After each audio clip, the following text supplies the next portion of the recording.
guys! Good morning! So kahapon hindi ko po itinuloy na itanim yung binili kong halaman kasi nga sobrang init. So ngayon magandang weather, makulimlim at saka medyo yung hangin malamig. So halip po kayo't samahan niyo sa Ate Dosky. So ito yung itatanim natin guys. Ang ganda po niya. Nakita ka lang to kahapon, nag-grocery kami. Kinuha ko kaagad. Hindi ko alam kung perennial to or annual. So, ang pangalan niya is Hebe. Ano? Hebe. July to December, June to December. Baka perennial nga to. Okay. So, medyo kamahalan kasi nga galing pa to sa New Zealand. So, marami po itong kulay. Bali, may white, dilaw, at saka violet, purple kahapon. Kaya lang ito ang kinuha ko. Isa lang kinuha ko kasi medyo mahal. Tsaka hindi ko alam, hindi ko sure kung perennial or annual. Sayang naman kung annual to kasi ilang months lang. Masisira agad dahil nga magwi-winter. So, kung perennial to, wow. Ganda po niya. Parang plastic lang. So, ali po kaya't samahan niyo po sa Ate Dosky. Tanim po natin to.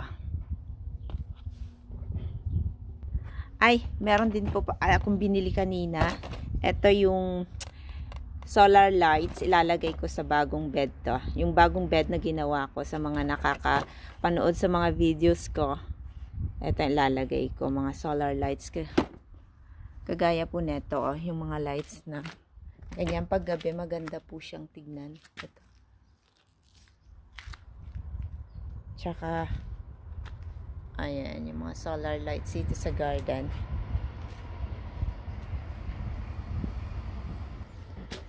So, ayan, nakahanap na ako ng place niya. Dito ko na lang siya ilagay.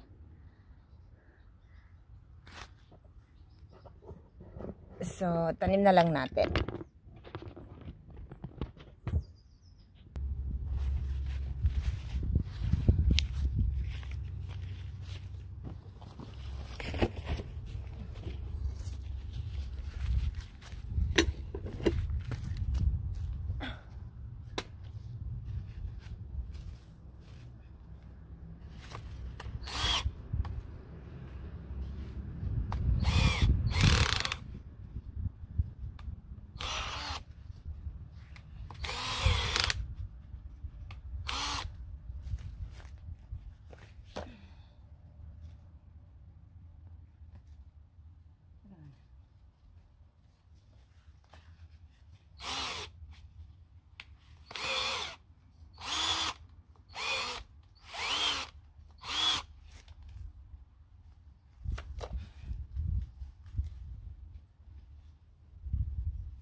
So, dagdagan natin yung ano niya, lalim niya. Lagyan natin ng fertilizer.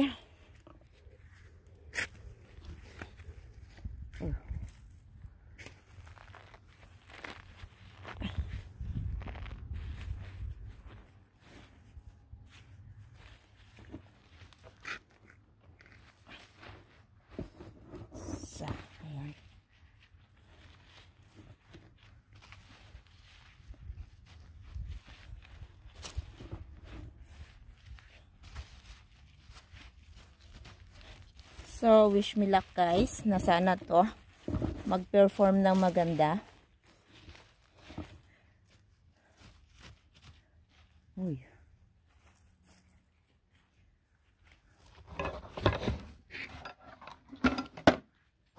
So, ayan, naitanim na po natin. Ganda ng hibiscus sa tabi nito, sa tabi niya. Ay, ang tanong, kaantok.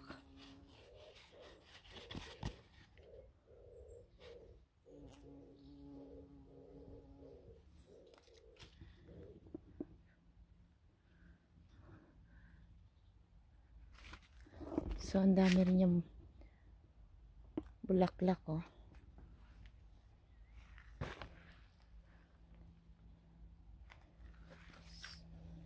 So, diligan na lang natin siya.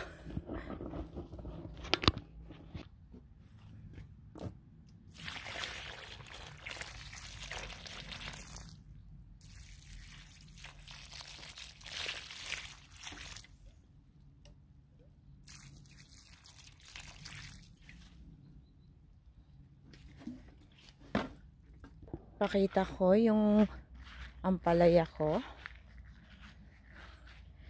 2 months na po itong mga to ata. Or, oo, magto 2 months na. Kasi ngayong nauna kong tinanim is natuyo lahat, nasira dahil nga po sa init. So, ayan, dadagdagan ko lang mamaya ng soil nila para magkaroon ng nutrients. So, para mabilis po sila mamunga. Ayan po, oh. So, ito yung laman dito sa likod.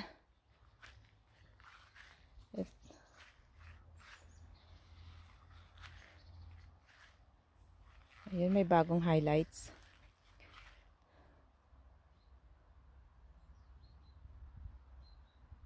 So, ang daming kalat.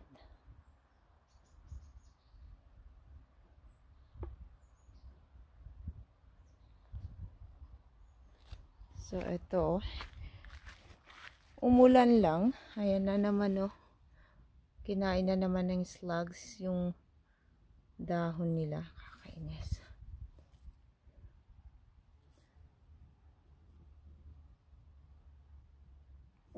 Ayun si Dexia. Ayan, nagbabantay.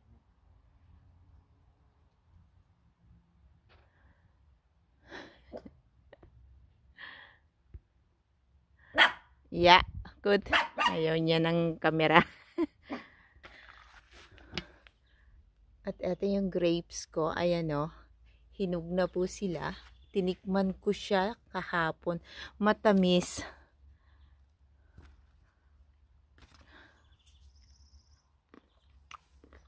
Wow. Tamis. Tamis po siya.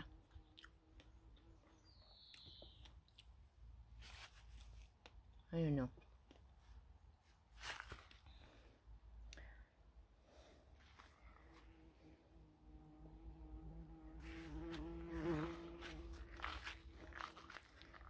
So, ito yung hanging baskets ko. Second batch rin to na itinanim ko. Kasi nga, nasira nga yung mga nauna. So, ito yung Bragmansia ko. Ayan, nakikita naman ninyo siguro yung mga dahon nila, oh. Sa sobrang init. At ito pa yung isa. Ganon din yung mga dahon. Ayan.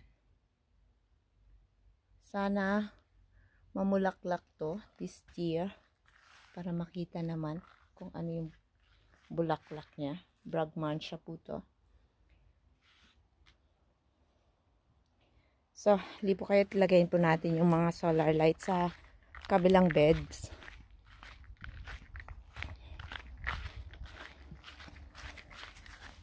So, daming apple, oh.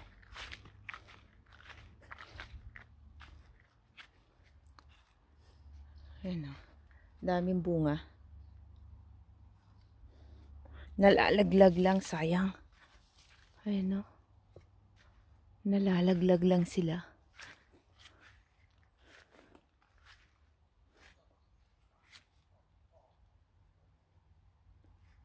Taxi!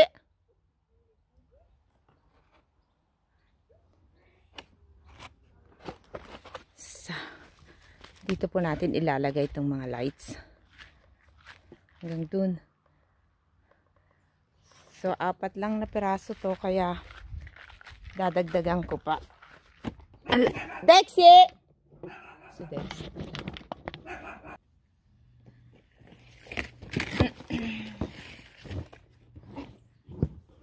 So, buksan natin. 4 lang to, kaya kulang, kaya dadagdagan ko na lang.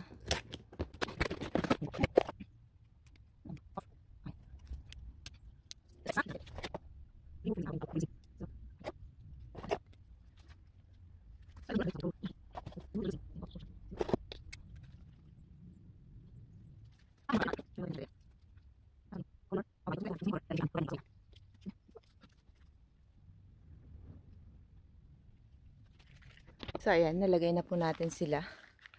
At meron akong bago na namumulaklak. Ritter Spawn. Ayan. Ang ganda po niya. Kulay purple. 2 po to. Dahil nga itong bed na to ay bagong gawa lang po, kaya medyo wala pa po silang masyadong maraming bulaklak. Ito yung paniculata ko. Panicle hydrangea. Hindi ko alam kung anong ID niya or klaseng panicle siya, kasi wala po siyang labeled nung binili ko. Pero ito alam ko kasi nga regalo to ng mga anak ko ng December. Ito yung panicle lamplight hydrangea. Ayan, ang ganda po niyo.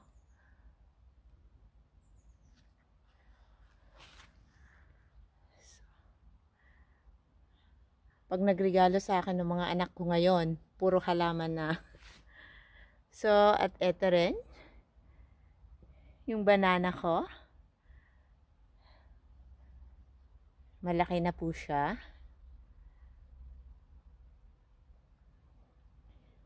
Siya pang mga dianthus dito sa gilid.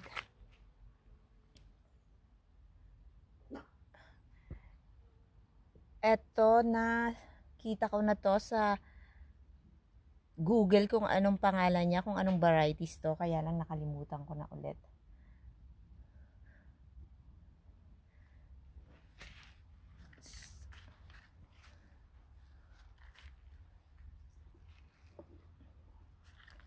So, ito yung bagong tanim dito sa bagong bed.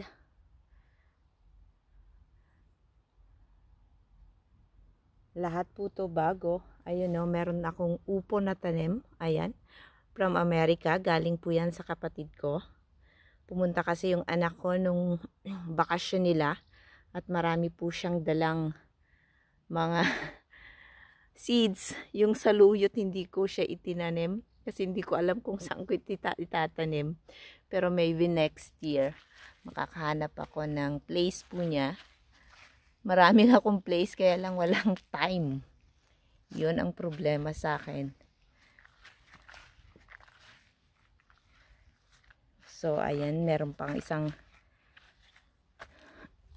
ang ganda niya, oh. Ganda ng kulay.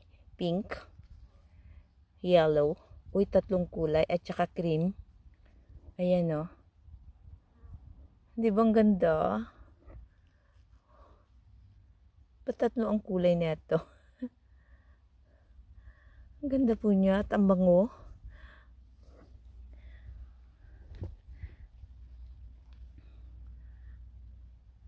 Ito yung lupins ko na palagi pa rin pinapagpiyastahan ng mga slugs. Hindi na sila tumigil.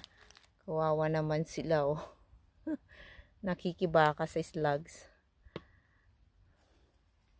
So, ayan.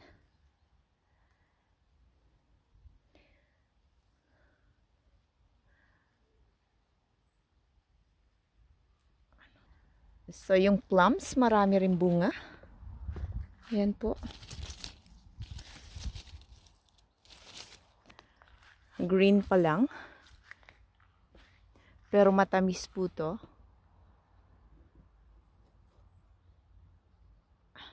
Dahil sa sobrang dami po nila, minsan hindi ko po sila nakukuha lahat. Kumukuha lang po ako ng ginagawa kong mga jam. Marmalade. Minsan,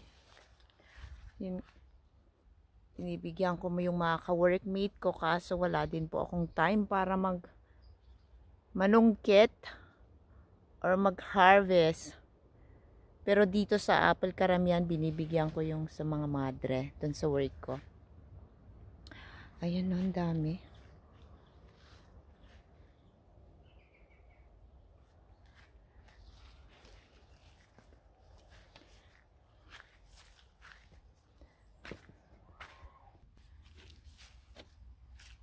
Meron akong mayana. From seeds lang to.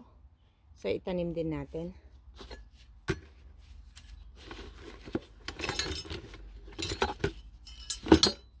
Okay, itatanim.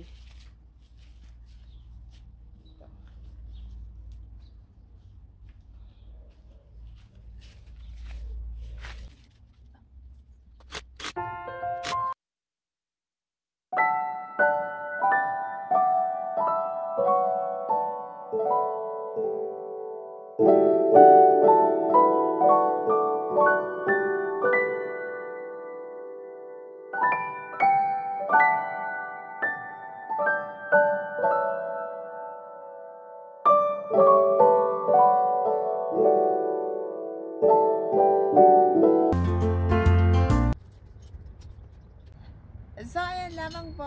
At sana po nag-enjoy po kayo sa konting videos ko. And please, like and subscribe Ate Dosky. Bye-bye po!